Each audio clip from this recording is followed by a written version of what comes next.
بے شمار بچے اپنی موت سے بگڑ رہے تھے. بہت سا نقصان ہوا ہے، لیکن مقصد یہ تھا کہ ایک الگ سا فرقہ حاصل کر کے اور اس فرقے کے اندر اللہ اور اللہ کے رسول کے اسلام کو عام کریں گے.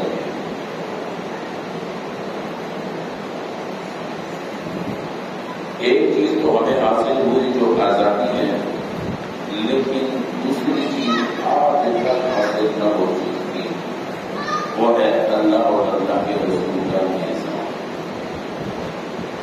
اگر عدالت میں دیکھا جائے، کچہریوں میں دیکھا جائے، جس جگہ بھی دیکھا جائے، اللہ اور اللہ کے رسول کا نظام محبت نظر ہوتا ہے.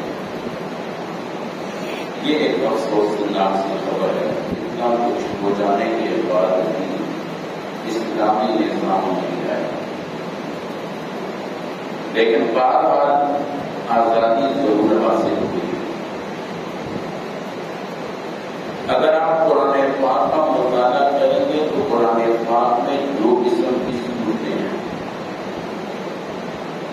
نمبر 1 مکی، نمبر 2 مدنی. جو مکی صورت ہے اس کو مکی اس لیے کہا جاتا ہے کہ رسول اللہ صلی اللہ علیہ وسلم جب مکہ یا مکہ کے گرد تھے تو اس وقت نازل ہونے والی صورتوں کو مکی کہتے ہیں. اور مدنی صورت ایک وجہ یہ ہے کہ رسول اللہ صلی اللہ علیہ وسلم مدینہ میں یا مدینہ کے گرد تھے، اس وقت نازل ہونے والی صورتوں کو مدنی کہتے ہیں. نمبر 2 وجہ مکی صورت کو مکی کیوں کہتے ہیں اور مدنی صورت کو مدنی کیوں کہتے ہیں. مکی صورت کو مکی اس لیے کہتے ہیں اس میں زیادہ تر آیات مکی ہیں، اس لیے اس کو مکی صورت کہتے ہیں. مدنی صورت کو مدنی اس لیے کہتے ہیں اس میں زیادہ تر آیات مدنی ہیں، اس لیے اس کو مدنی کہتے ہیں. نمبر 3 جو مکی صورت کو مکی کہا جاتا ہے، مدنی صورت کو مدنی کہا جاتا ہے، اس کی تیسری وجہ یہ ہے جو ہجرت سے پہلے نازل ہوئی اس کو مکی کہتے ہیں، جو ہجرت کے بعد نازل ہوئی اس کو مدنی کہتے ہیں. چوتھی وجہ مکی صورت کو مکی کیوں کہتے ہیں اور مدنی صورت کو مدنی کیوں کہتے ہیں. مکی صورت کو مکی اس لیے کہتے ہیں اس مکی صورت کے اندر صرف ایمان کی بحث ہے. مکی صورت کو مکی اس لیے کہتے ہیں اس میں صرف ایمانیات اور قیامت کا ذکر ہے. مدنی صورت کو مدنی اس لیے کہتے ہیں اس میں احکامات کا ذکر ہے. رسول اللہ صلی اللہ علیہ وسلم جب مکہ میں تھے اس وقت صرف اور صرف ایک کلمہ، نمبر 2 نماز، بس. اور نماز دار ارقم میں پڑھا کرتے تھے چھپ چھپ کر، اعلانیہ نہیں ہوتا. پھر اللہ رب العزت نے حکم کیا پیارے حبیب صلی اللہ علیہ وسلم کو آپ مدینہ چلے جائیں اور وہاں پر ریاست قائم کریں.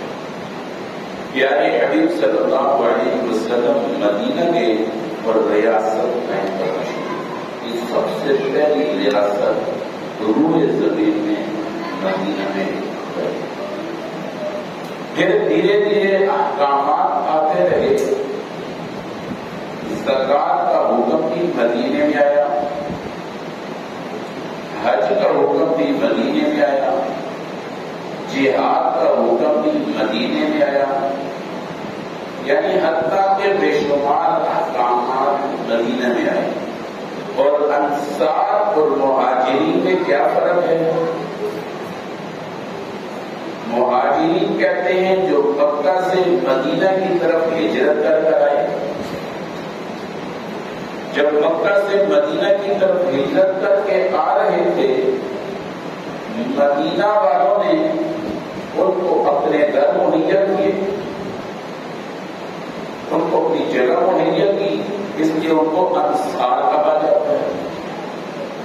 بلکہ کتابوں میں یہاں تک بھی لکھا ہے جن کی 2 بیویاں تھی، ایک بیوی کو طلاق دے کر جو مہاجرین آئے ان کے حوالے کرتے، اپنے کاروبار کے اندر لوگوں کو شریک کر دیا، اپنے کاروبار کے 2 حصے کر دیے۔ یعنی جو مہاجرین مکہ سے مدینہ کی طرف آئے، لامحالہ وہ 2 ہاتھ 2 پاؤں تھے، خالی ہاتھ تھے، بے سر و سامان تھے، کچھ بھی ان کے پاس نہ تھا۔ تو یہ انصاریوں نے یعنی مدینہ والوں نے اپنی جگہ بھی مہیا کی، اپنے کاروبار بھی ان کو مہیا کیے، یہاں تک کہ اپنی اگر 2 سے زائد یا 1 سے زائد بیویاں کی طلاق دے کر اس کو حوالے کر دیا۔ اتنے حد تک نچھاور ہو گئے، اس لیے قرآن پاک نے انصار والوں کی بڑی بڑی کر دیا۔ جب تک رسول اللہ صلی اللہ علیہ وسلم مکہ کے اندر تھے، کھل کر نماز پڑھنا مشکل تھا۔ جب آپ مدینہ میں آئے، مدینہ میں ریاست بنی، پھر نماز پڑھنا بھی آسان اور اللہ کے احکامات بھی اترنے لگ گئے، تو معلوم ہوا آزادی بہت بڑی چیز ہے۔ آج اگر ہم اپنے ملک کے اندر جس طرح کی بات، جس طرح کی نصیحت کرنا چاہے، پابندی نہیں ہے، اس کی وجہ آزاد۔ قرآن پاک میں آتا ہے وَإِن تَعُدُّوا نِعْمَتَ اللَّهِ لَا تُحْصُوهَا، تم اللہ کی نعمتوں کو شمار کرنا چاہو تم شمار نہیں کر سکتے۔ اللہ کی نعمتیں تمہارے اوپر بے شمار ہیں۔ جسم کا صحیح سلامت ہونا یہ اللہ کی نعمتوں میں سے ایک نعمت ہے۔ آنکھوں میں نور ہونا، آنکھوں میں دکھائی دینا، یہ اللہ کی نعمتوں میں سے ایک نعمت ہے۔ کان کے اندر سماعت کی طاقت ہونا یہ اللہ کی نعمتوں میں سے ایک نعمت ہے۔ زبان کے اندر گویائی کی جو طاقت ہے یہ اللہ کی نعمتوں میں سے ایک نعمت ہے۔ ہاتھ کے اندر پکڑنے کی جو طاقت ہے یہ اللہ کی نعمتوں میں سے ایک نعمت ہے۔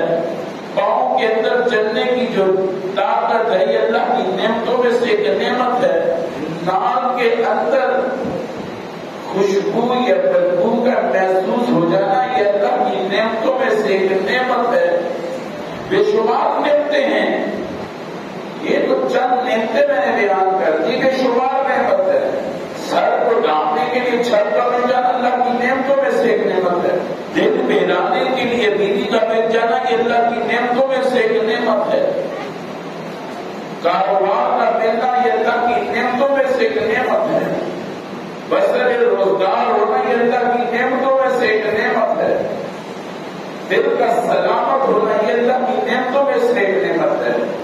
یعنی بے شمار نعمتیں ہیں، کن کن نعمتوں کو تم گنو گے؟ اللہ کی نعمتیں گننا بہت مشکل ہے۔ اللہ کی قدرت بے شمار چیزیں ہیں، صرف یہ ایک انگوٹھے کے اندر کی لکیریں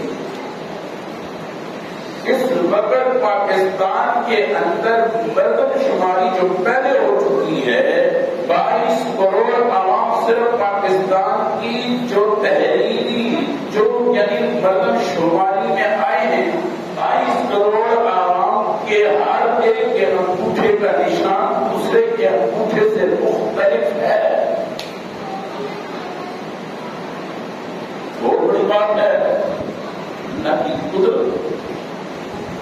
اب ہم ہر چیز منہ کے اندر ڈالتے ہیں، کھانا منہ کے اندر، پانی منہ کے اندر، دوائی منہ کے اندر، ہر چیز منہ کے اندر جا رہی ہے۔ اندر کوئی ایسی ایک طاقت تو ضرور ہے نا جو پانی کو پانی کی نالی میں لے کے جا رہا ہے، ہوا کو ہوا کی نالی میں لے کے جا رہا ہے، کھانے کو کھانے کی نالی میں لے کے جا رہا ہے۔ ورنہ کبھی آپ نے دیکھا ہوگا کھانا کھا پیتے پیتے کبھی ہلکا سا پانی سانس کی نالی میں چلا جائے اس وقت انسان کی حالت کیسے ہوگی؟ یہ تو ہر ایک کبھی نہ کبھی ہو جاتا ہے، یا ہو گیا یا ہوگا، کبھی نہ کبھی ہو جاتا ہے. تو اس وقت اللہ دکھاتا ہے بات صاف پانی ہو. کبھی پانی سانس کے نالی چلا جائے، ماہرین نے لکھا ہے اوپر کی طرف دیکھو، جتنا اوپر کی طرف دیکھو گے مسئلہ جل کی حل ہو جائے، جتنا نیچے کی طرف دیکھو گے اتنا ہی پریشان ہو. سانس بند ہونے کرتے جب بھی پانی سانس کی نالی میں چلا جائے جتنا ہو سکتا اوپر دیکھو، تو جتنا اوپر دیکھو گے جلدی مسئلہ حل ہو جائے گا، اس پریشانی سے جلدی چھٹکارا. یعنی اس کو اللہ بتاتا ہے دیکھو میری قدرت کو، میری طاقت کو دیکھو، میری کششوں کو دیکھو. تو معلوم ہوا آزادی بہت بڑی نعمت ہے. اور ہمارا پاکستان 14 اگست 1947 کو آزاد ہوا. آزادی منانا منع نہیں ہے، آپ آزادی منائیں، آپ آزادی والے دن خوش ہوں، لیکن قال رسول اللہ صلی اللہ علیہ وسلم لا طاعة لمخلوق في معصية خالقه وما قال علیہ الصلاۃ والسلام. آزادی کی حال میں، خوشی کی حال میں اللہ اور اللہ کے رسول کو ناراض کرنا ٹھیک ہے، بلکہ یہاں تک حدیث پاک میں آتا ہے لا طاعة لمخلوق في معصية خالقه.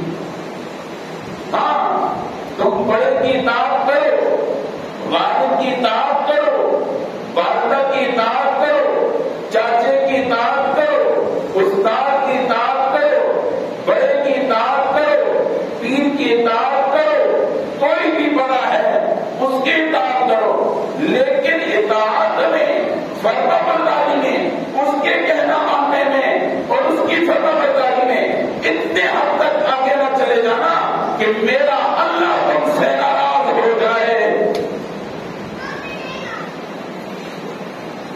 اطاعت کا یہ مرتبہ نہیں ہے، فرما برداری کا یہ مرتبہ نہیں ہے، یہ میرا استاد ہے، یہ میرا بڑا ہے، جو بھی ہے اطاعت کرو، فرما برداری کرو اور اس کی بات مانو، اس کا کہنا مانو، لیکن اس کہنا ماننے میں، فرما برداری میں اتنے حد تک آگے مت چلو اور اتنے حد تک آگے مت گزرو کہ اللہ اور اللہ کا رسول تم سے ناراض ہو. لا طاعة لمخلوق في معصية الخالق. آج میں شمار چیزیں ہیں، انسان جو کچھ کرے کرے، لیکن یہ دیکھیں میری شریعت کیا کہتی ہے. کیوں؟ ہم نے کلمہ پڑھا ہے لا الہ الا اللہ محمد رسول اللہ. اس کلمے میں ہم نے اقرار کیا ہے. وہ اقرار کیا ہے؟ یا اللہ تیرے احکامات کو نبی علیہ الصلوۃ والسلام کے طریقوں کے مطابق پورا کریں گے، یہ ہم کلمے کے اندر اقرار کر رہے ہیں. لا الہ الا اللہ محمد رسول اللہ، یہ عہد نامہ ہے، عہد نامہ ہے، یہ الفاظ نہیں ہے، یہ عہد نامہ ہے، یہ معاہدہ ہے. جیسے انسان کسی بھی ادارے کے اندر جاتا ہے ان کا ایک عہد نامہ ہوتا ہے، آتے ہوئے موبائل نہیں لے کر آنا، یا اس ادارے کے اندر آ کر تصویریں نہیں کھینچنی، یا اس ادارے کی کوئی چیز باہر نہ چلی جائے. ہر ادارے کے اپنے اپنے اصول اور ضابطے ہوتے ہیں. اسی طرح اسلام میں جب ہم آ رہے ہیں، کلمہ پڑھ رہے ہیں، اسلام میں داخل ہو رہے ہیں، تو ابتدائی طور میں ہم کلمہ پڑھتے ہیں. بغیر کلمے کے کوئی مسلمان نہیں ہوتا. کلمہ لازم اور ضروری ہے مسلمان ہونے کے لیے. لا الہ الا اللہ محمد اس کے اندر ہم ایک عہد کرتے ہیں، ایک وعدہ کرتے ہیں، یا اللہ تیرے تمام احکامات کو رسول اللہ صلی اللہ علیہ وسلم کے طریقے کے مطابق پورا کروں گا۔ یہ ہم اللہ سے عہد کرتے ہیں، یا اللہ تیرے تمام تر احکامات کو نبی علیہ السلام کے طریقے کے مطابق پورا کروں گا۔ باوجود اس عہد کرنے کے، باوجود اس وعدہ کرنے کے، ہم اس وعدے کو توڑ دیتے ہیں۔ اب اللہ کے حکموں میں سے ایک حکم ہے کھانا کھانا، یہ اللہ کا حکم ہے، کلوا واشربوا، کھاؤ اور پیو، یہ اللہ کے احکامات میں سے حکم ہے۔ اب کھاتے ہوئے نبی علیہ السلام کے طریقے کو مد نظر رکھتے ہیں، پانی پیتے ہوئے نبی علیہ السلام کے طریقے کو مد نظر رکھتے ہیں۔ لباس یواری سوآتکم وریشا، یہ لباس پہننے کا حکم اللہ کا ہے، اس لباس کے پہننے میں نبی علیہ السلام کے طریقے کو مد نظر رکھتے ہیں۔ فَانكِحُوا مَا طَابَ لَكُم مِّنَ النِّسَاءِ مَثْنَىٰ وَثُلَاثَ وَرُبَاعَ، شادی کا حکم میرے اللہ کا ہے، اور اس حکم کو پورا کرنے میں نبی علیہ السلام کے طریقے کو مد نظر رکھتے ہیں۔ مہر ادا کرتے ہوئے نبی علیہ السلام کا طریقہ مد نظر ہوتا ہے۔ بیوی کے ساتھ حسن سلوکی اس وقت نبی علیہ السلام کا طریقہ مد نظر ہوتا ہے۔ اولاد کی تربیت رسول اللہ صلی اللہ علیہ وسلم کے طریقے مد نظر ہوتے ہیں۔ رشتہ داروں کے ساتھ تعلقات اس وقت نبی علیہ السلام کے طریقے مد نظر ہوتے ہیں۔ نہیں، ہم تو اپنی منچاہی زندگی گزار رہے ہیں، اس لیے ہمارے بڑے کہتے ہیں اپنی منچاہی زندگی سے ہٹ کر رب چاہی زندگی میں آ جاؤ۔ ہم نے رب چاہی زندگی گزاری ہے، من چاہی زندگی نہیں گزاری، کہ ہم نے کلمہ تو پڑھ لیا، جب کلمہ پڑھ لیا ہے تو رب چاہی زندگی گزارنی پڑے گی جیسے میرا اللہ چاہتا ہے۔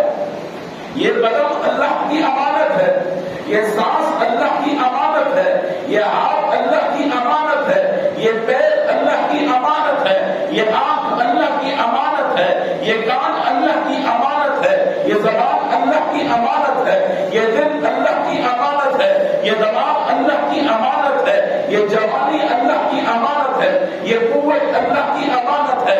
جتنی نعمتیں موجود ہیں، مالدار ہے تو مال اللہ کی امانت ہے، طاقتور ہے تو یہ طاقت اللہ کی امانت ہے، افرادی قوت زیادہ ہے تو یہ اللہ کی امانت ہے، کسی بھی سیٹ پر بیٹھا ہے یہ سیٹ اللہ کی طرف سے امانتیں ہیں۔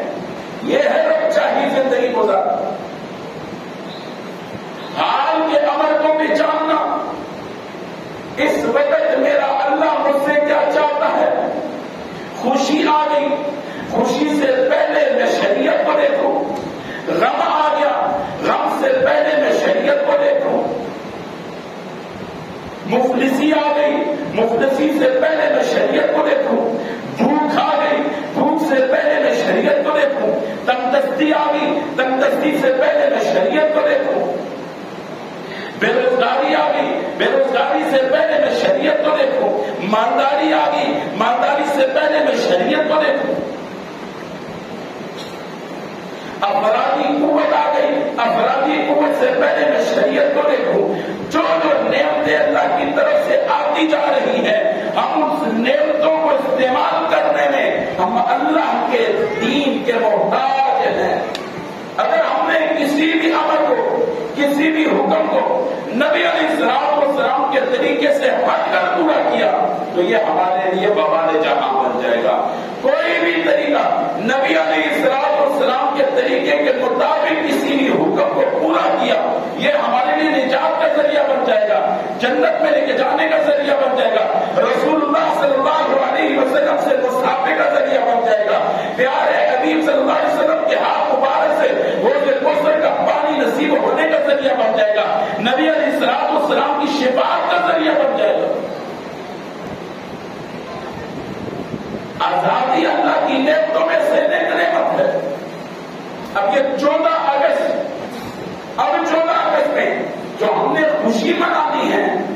شریعت کو فالو کرتے ہیں. جھنڈی لگانے کی پابندی نہیں ہے، لیکن جھنڈی کا احترام لازم ہے. یہ نہ ہو کہ اتنی جھنڈیاں لگا دے پھر اس کی بہروتی ہو، وہی جھنڈی نالی میں گرے، وہی جھنڈی وہ میرے پیر کے جوتوں کے تلے رہے، روندی جائے. یہ گناہ ہے، گناہ ہے. یہ اپنے ملک کے جھنڈے کے ساتھ کھلواڑ ہے. اور یہ کون سی آزادی ہے؟ آج گاڑی کے اوپر ایک بڑا سا جھنڈا لگا لے اور گاڑی کے اندر انڈیا کے گانے لگا لے. یہ کون سی آزادی ہے؟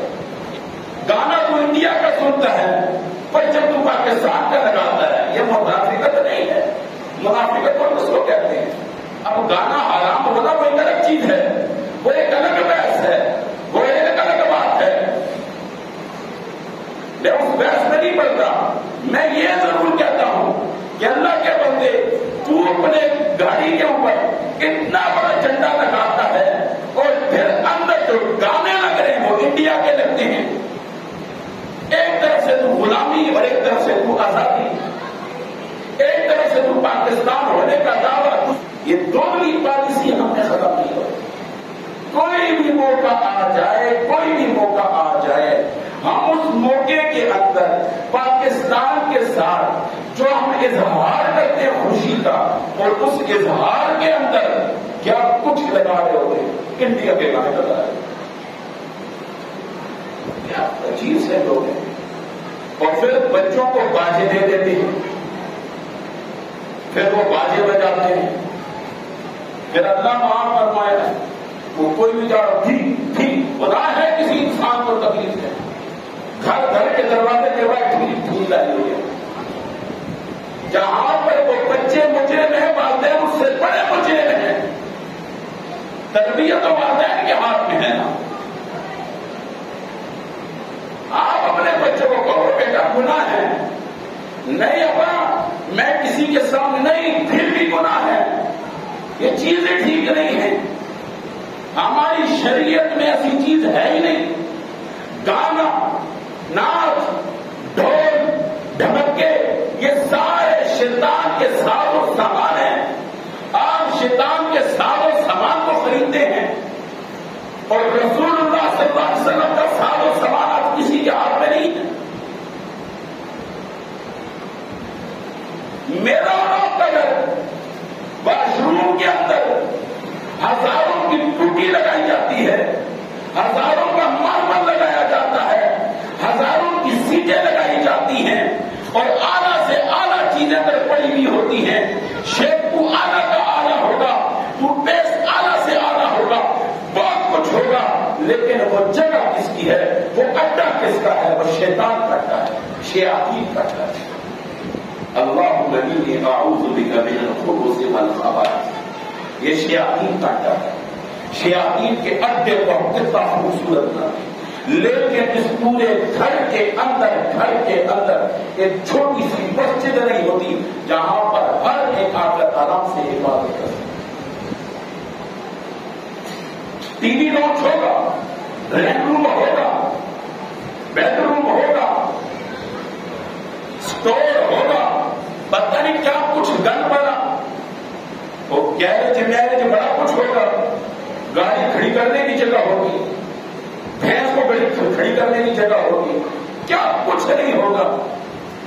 لیکن اگر نہیں ہے تو اللہ کے گھروں میں سے کوئی ایک گھر کوئی بناتا کہ خواتین وہاں پر جائے دروازہ کھولے گا، آرام سے خود سے نماز پڑھے، تلاوت کر لے، دروازہ بند کر دے. اور جو باقی جو کچھ ہوتا ہے وہ چھوڑو. اسی طرح نماز بچھا دیتے ہیں. کتنے گھروں کے اندر میرا جانا ہوا، کبھی نماز کا وقت آ گیا تو مسجد میں آنا مشکل، مسجد میں جانا مشکل، گھر میں پڑھنی پڑ گئی تو وضو کیا، وضو کرنے کے بعد وہ جی یہ نماز ہوتا کے بچھا دی. اب درمیان میں اچھا خاصا فاصلہ ہے. میں نے کہا یہاں پر تو واش روم کی جب میں یہاں پر چلتی ہے، جب میں یہاں پر ننگے پیر گیلے پیر چلوں تو میری جگہ ناپاک ہے، تو میرے پاؤں ناپاک ہے، تو یہی ناپاک پاؤں میں نماز میں رکھوں گا.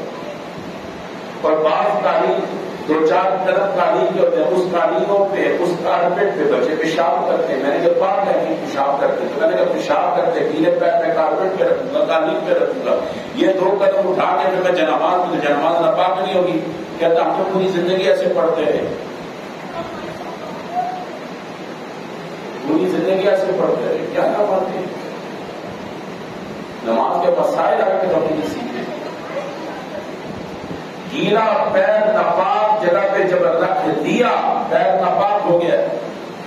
آپ دیہات کی مسجدوں میں چلے جائیں، میں نے بہت جگہ سے دیکھا، کیونکہ ظاہر بات انسان کے سفر میں ہوتا ہے، سفر میں ہونے کے ساتھ شوز پہنے ہوتے ہیں، وہ جرابے اتار کے شوز اتار کے پھر وضو کی جگہ ذرا الگ سی ہوتی ہے، وہاں سے نکلتے ہیں، پھر وہ ننگے پیر دو قدم تین پیر قدم چلتے ہیں، وہ ساری ناپاک جگہ پہ پیر رکھ کے پھر برتن مسجد میں جا رہا ہے.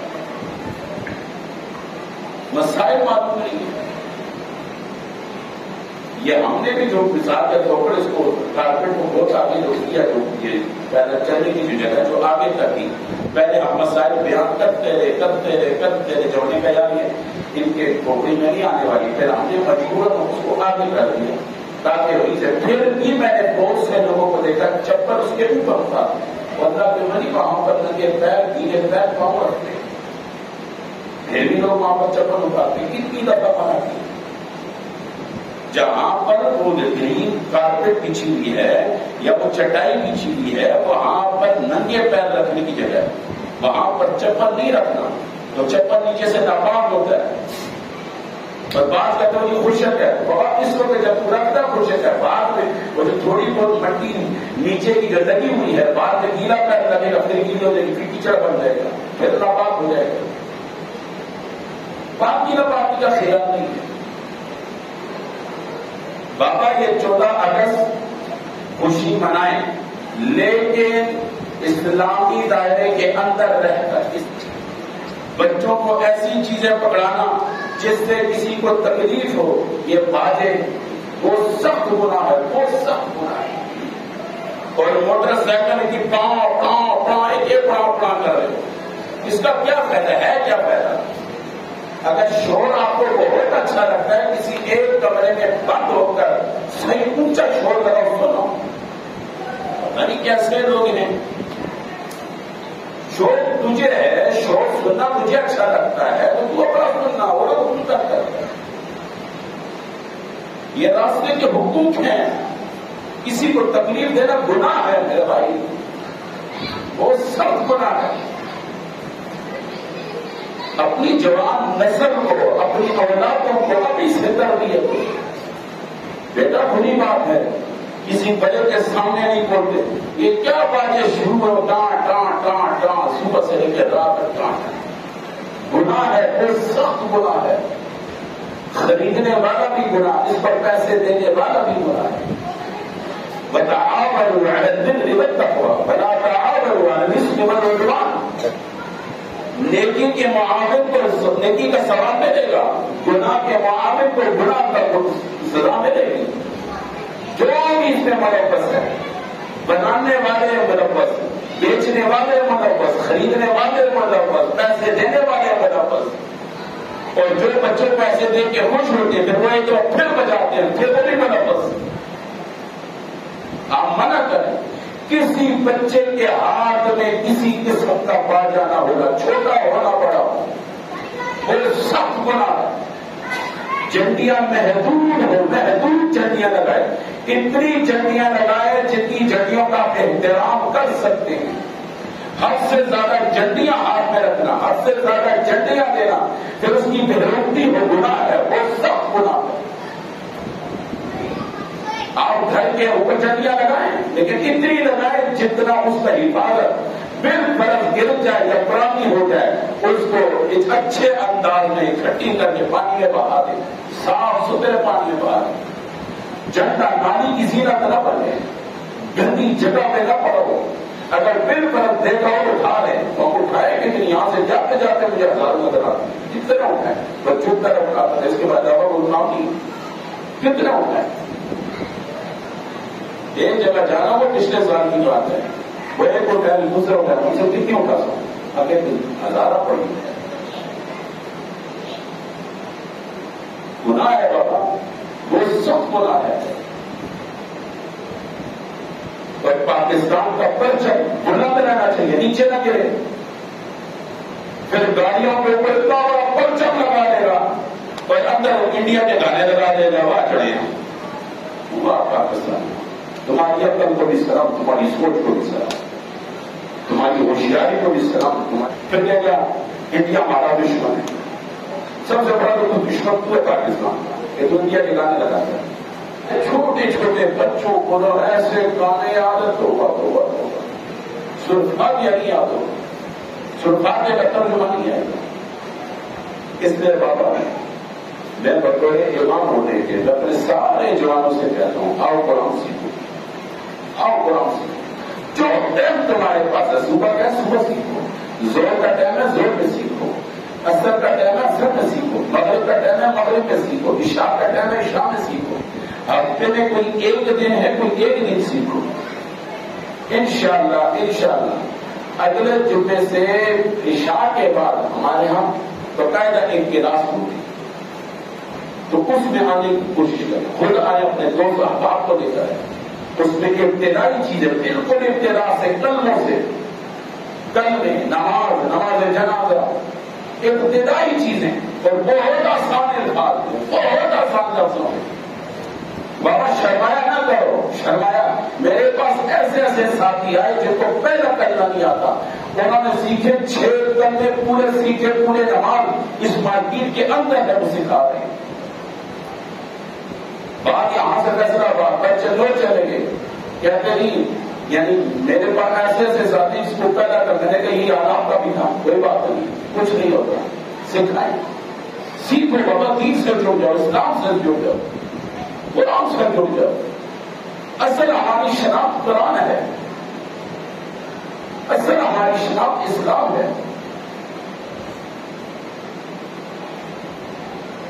کوشش کرو، دین سے جڑ جاؤ، دین کو سیکھو. روزانہ ایٹم کرسی سیکھنا شروع کرو. میرے پاس اس مسجد کے اندر کم از کم 30 سے 40 بندوں نے ایٹم کرسی سیکھا. اللہ کو جزا خیر ہے، آپ بھی سیکھو، کوشش کرو. کچھ بھی نہیں ہوتا. بات کہتے ہیں مجھے نہیں آتا، کسی کو نہیں آتا، کچھ بھی نہیں ہوتا. کوئی شرم نہ کرو. جوتا پھٹے اس کو اٹھا کے لے کے جاتے ہیں موچی کے پاس، نہیں شرماتے، نہیں شرماتے. مرغی لے کے آ رہے ہیں شاپر میں نہیں شرماتے، سبزی لے کے آ رہے نہیں شرماتے. قرآن کو سیکھنے کے لیے ہم شرماتے ہیں، دین کو سیکھنے کے لیے شرماتے ہیں. نہ بابا،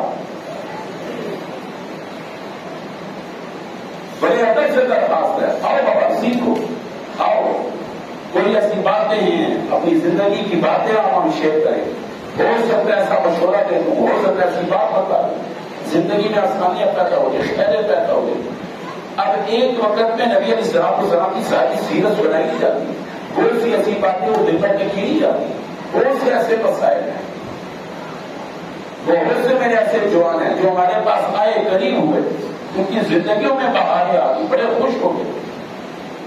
پہلے عجیب سی زندگیوں میں تھے، بہت سی زندگیاں بدل گئی، بہتر ہو گئی.